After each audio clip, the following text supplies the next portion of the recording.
Magaca eebbeyaan ku bilaabaynaa ee naxariis guud iyo mid gaaraba naxariista. Genghis Khan wuxuu ahaa boqor weyn oo dagaalyahan ahaa. Wuxuu ciidankiisu isagoo hogaaminaya ku duulay Shiinaha iyo Furus, wuxuuna qabsaday dhulal badan. Waddan kasta dadkiisa waxay sheegi jireen ficiladiisii, waxayna yidhaahdeen ilaa xilligii Alexandarkii weynaa, boqor Genghis la mid ah lama arag.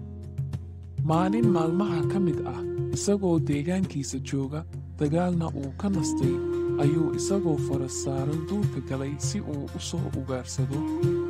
Waxaa la socday saaxiibo fara badan. Socdaalkooda waxaa ka muuqday farxad, waxayna siteen qaansooyin iyo leebab. Gadaashooda waxaa daba socday addoommadooda oo watay eeyaal. Waxay ahayd koox ugaarsato oo dhammaystiran. Keentii waxaa laga maqlayay qayladooda iyo qosolkooda, waxayna filayeen in ay la hoydaan ugaar aad u fara badan. Boqorka gacantiisa waxaa dul fadhiyey gallayr uu aad u jeclaa, waayo waagaas gallayrada ugaarsi ayaa loo tababari jiray. Hal eray ayuu mulkiilaha ku odhan jiray, markaasay cirka u duuli jireen iyagoo raadinaya ugaar. Hadday nasiib wanaag arkaan sagaaro ama bakayle, waxay soo degi jireen iyagoo u soo dhacaya sida fallaar la soo ganay oo kale. Markuu habeenkii soo dhowaaday, waxay ugaarsatadii bilaabeen in ay dheelmadaan. Marar badan ayuu boqorku dhex maray keentan, waddooyinka si fiican ayuu u yaqaanay.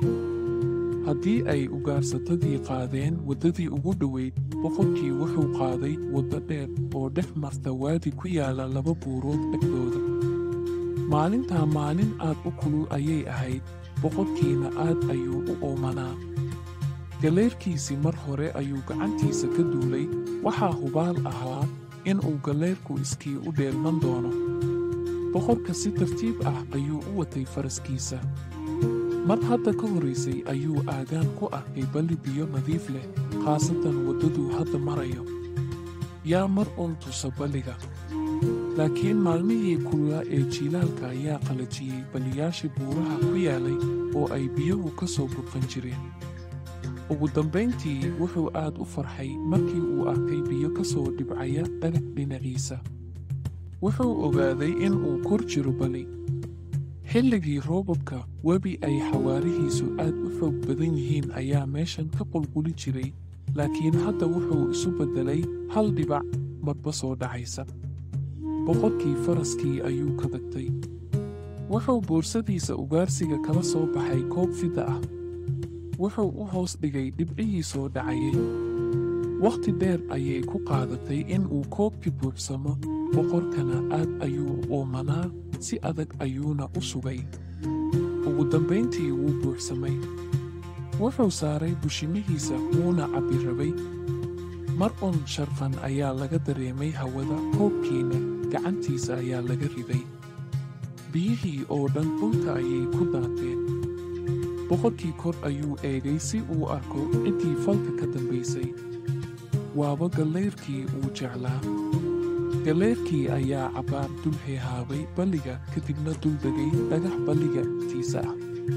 Boqorkii koobka ayuu dib u qaatay, haddana wuxuu u hoos dhigay dhibcihii biyaha.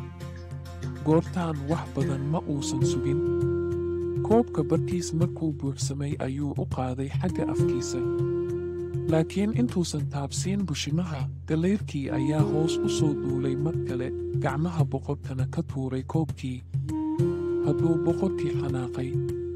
Mar kale ayuu isku dayay in uu cabbo, markii saddexaadna gallayrkii ayaa cabbitaankii u diiday. Markaas ayuu boqorkii aad u sii xanaaqay. Sidee baad saan iigu geli kartaa?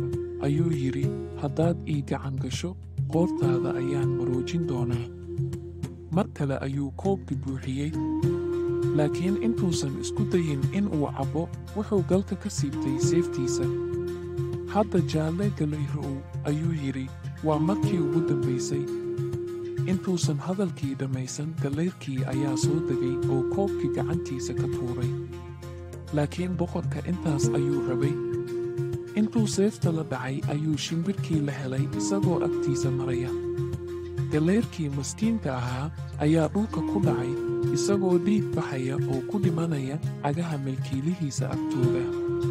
Dhibkaaga wixii kaa raacay waa kaa, ayuu yidhi Jenkins Khan. Laakiin markuu koobkiisi raadiyey, wuxuu arkay in uu ku dhacay meel uusan gaari karin oo laba dhagxooda ah.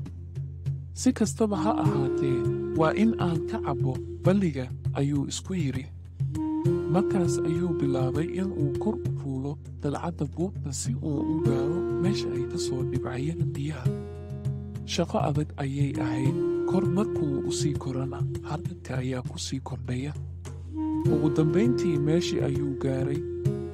Dhab ahaantii meesha waxaa ku yaalay balli biyo ka buuxaan, laakiin waa maxay waxaas balliga dhex jiifa, uguna dhowdahay weyninkiisu in uu buuxiyo balliga oo dhan.